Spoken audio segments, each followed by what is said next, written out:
Pada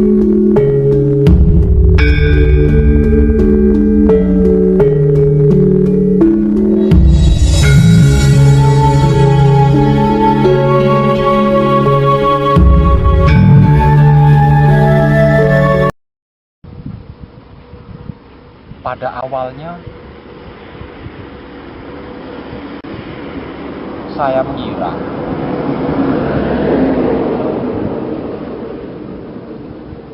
bahwa kekuasaan Allah itu hanya yang baik-baik saja. Kalau tidak baik, itu bukan kekuasaan Allah.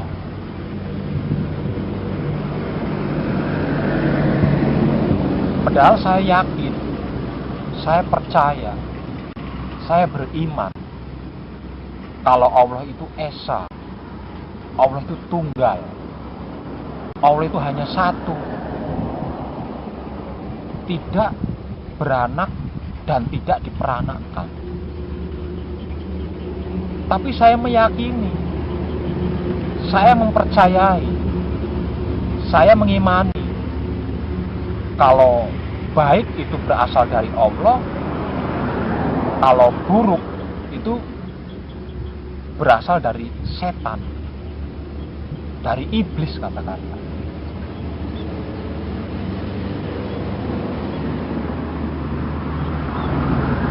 Lama-lama saya jadi berpikir, merenung, dan setelah mengetahuinya, saya tertawa sendiri. Ternyata lucu.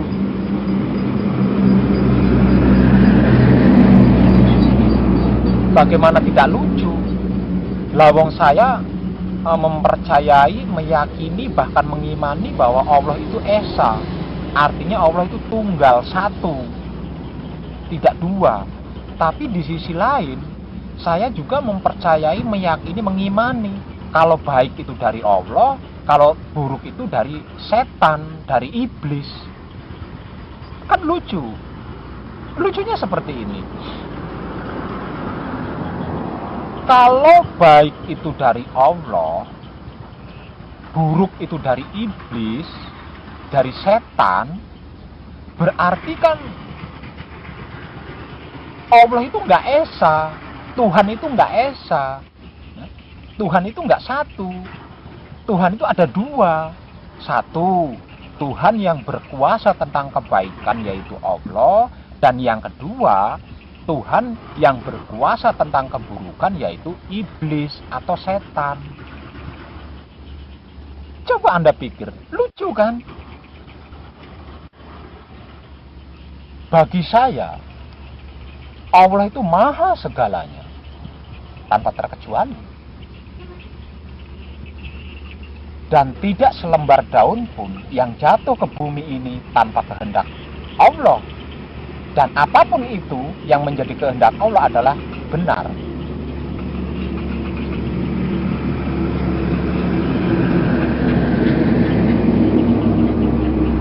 Hal ini kalau kita kupas, berarti Allah itu bukan suatu hal yang baik-baik saja. Hal yang buruk pun tetap Allah.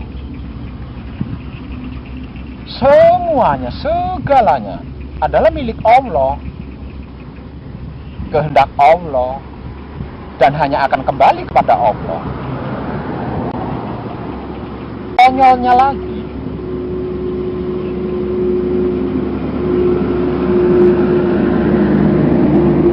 Allah itu maha jahat loh.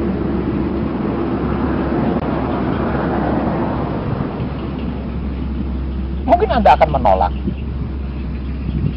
kalau saya mengatakan bahwa Allah itu maha jahat, Allah itu maha kejam. Bagaimana tidak jahat? Bagaimana tidak kejam? Saya beritahu buktinya.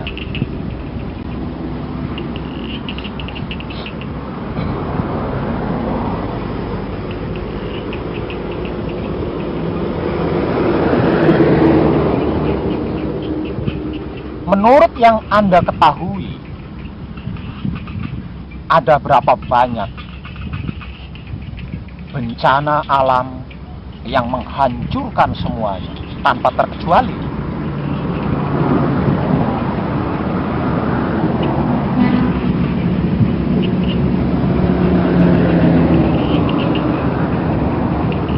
Dan semua bencana alam yang terjadi di dunia ini, menurut saya itu bukan peringatan dari Allah, tapi itu kuasanya Allah. Itu loh kuasanya Allah. Adakah yang mampu mencegah kekuasaan Allah itu? Tidak ada, bukan? Itu bukan peringatan, tapi itu bentuk kuasanya Allah.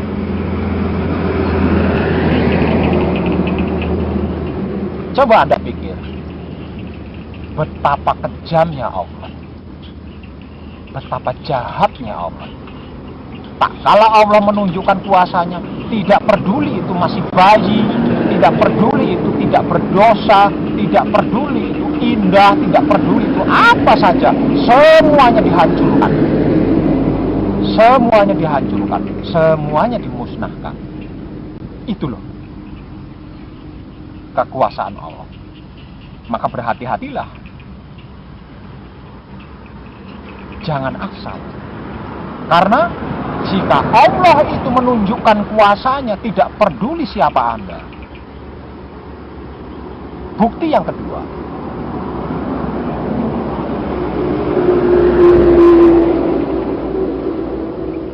menurut yang Anda ketahui, ada berapa banyak jumlahnya orang miskin di dunia ini?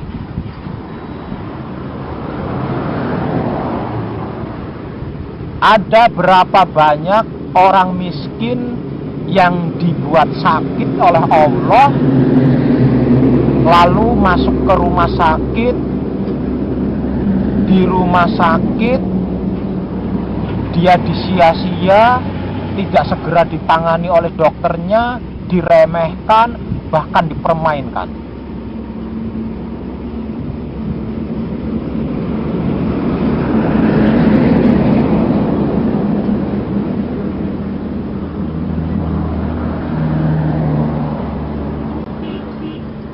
Coba Anda pikir, betapa jahatnya Allah, betapa kejamnya Allah.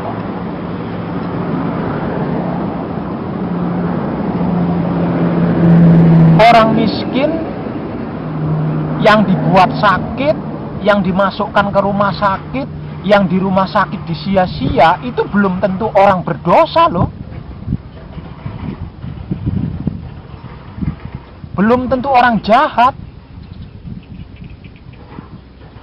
Tapi dalam kenyataannya, mereka mengalami kemiskinan, mereka mengalami sakit, mereka masuk ke rumah sakit dan disia-sia di rumah sakit. Bahkan konyolnya lagi, dilalap dan dimusnahkan oleh bencana alam yang terjadi. Itu bukan peringatan dari Allah, tapi itu adalah bentuk kekuasaan Allah. Bahwasanya Allah itu terlepas dari semua ikatan.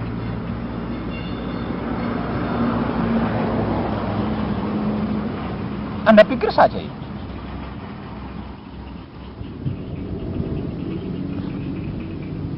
Untuk Anda yang berprofesi sebagai dukun atau paranormal,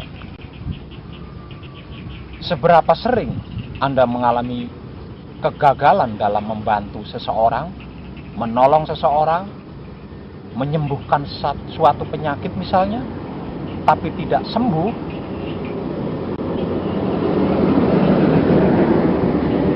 Atau membantu masalah orang, tapi tidak selesai, tidak terbantu. Untuk Anda yang berprofesi sebagai pedagang,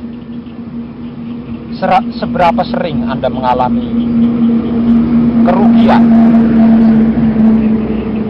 bahkan kebangkrutan?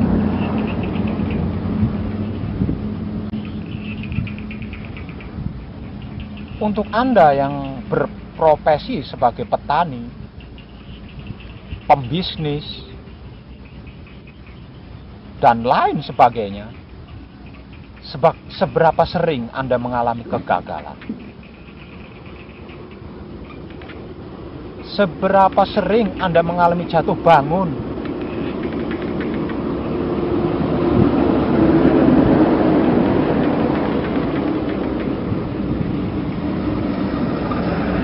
Yang berujung lelah, capek, pusing,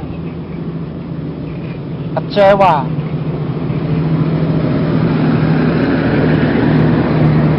stres, bahkan sakit.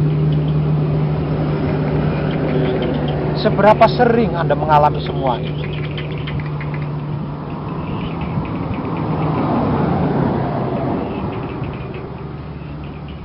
Dan itulah bentuk ketidakkekuasaan kita. Itulah wujud dari kelemahan kita sebagai manusia. Kita bukan Tuhan, kita bukan Allah.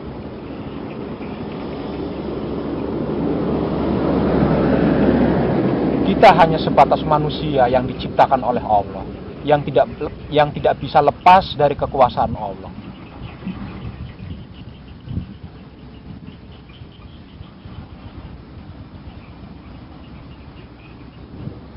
Dengan bencana demi bencana, dengan kegagalan demi kegagalan. Tidak takutkah kita?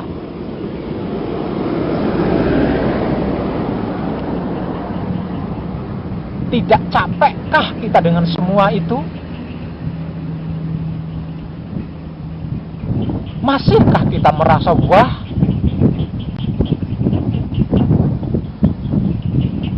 Membanggakan diri?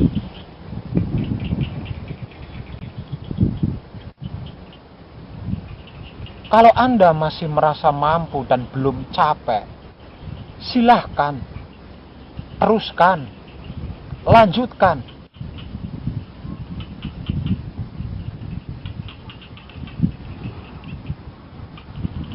Dan Anda akan tetap mengalami nol, pusing, stres, gagal, dan gagal lagi.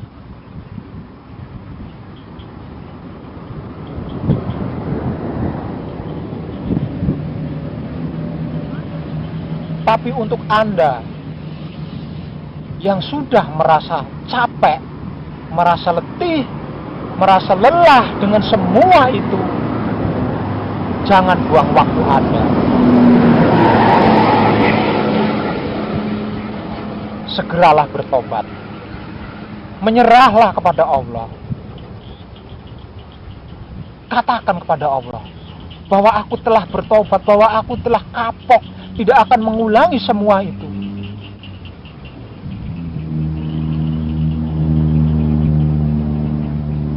Dan di saat Anda kapok, di saat Anda bertobat, di saat Anda menyerah kepada Allah, Anda akan tahu sendiri apa yang akan terjadi. Allah akan berbuat untuk Anda. Bahkan Allah akan rela menjadi pembantu Anda, menjadi kedibal Anda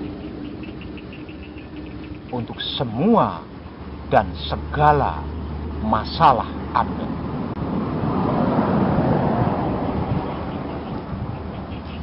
Kurang apa coba? Kurang apa? Semua dan segalanya milik Allah,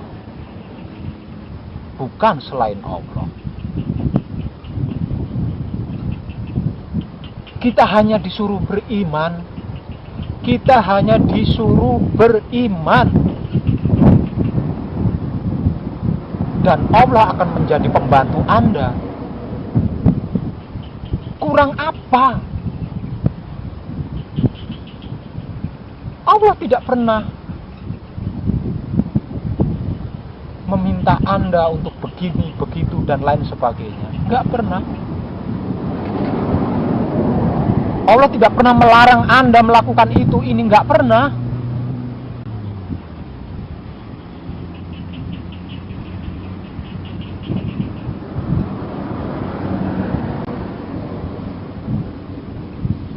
Allah tidak membutuhkan kita, kita yang membutuhkan Allah. Kalau kita membutuhkan Allah, kita harus beriman. Iman itu apa? Iman itu sederhana, gratis, nggak ribet. Iman itu pasrah kepada Tuhan, menerima Tuhan, mempersilahkan Tuhan, merasakan Tuhan, menebar cinta kasih sayang Tuhan. Itu saja.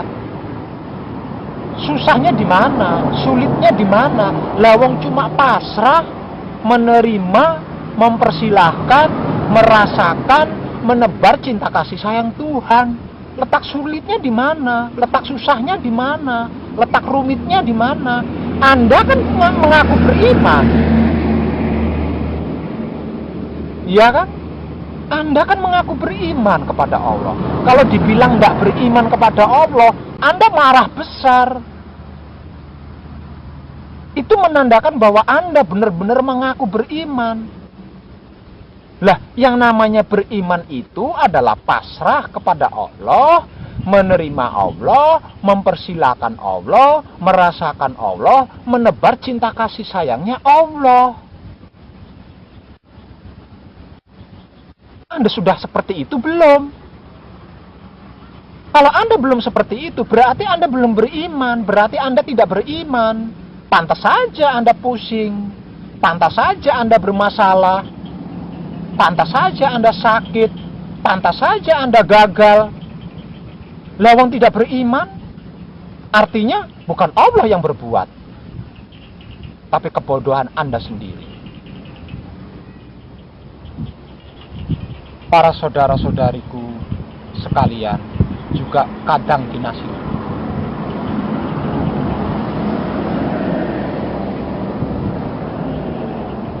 Berpuluh-puluh tahun kita mengaku beriman, merasa beriman, tapi dalam kenyataannya kita belum beriman, kita tidak beriman, karena kita belum pernah pasrah kepada Allah.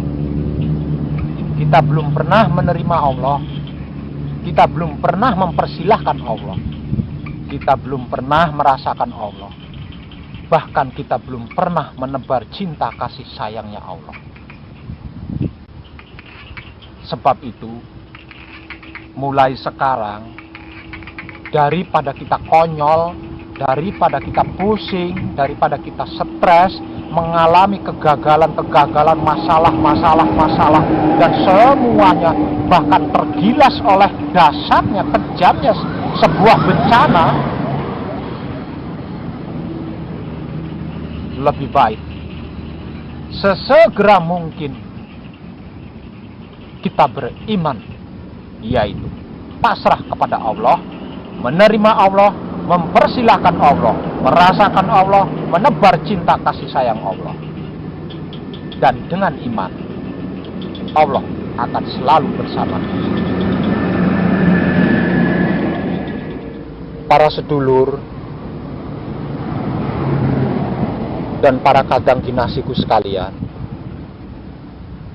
jika kita selalu bersama Allah, kita senantiasa bersama Allah dalam segala dan semua hal, sungguh tidak ada satupun yang sia-sia.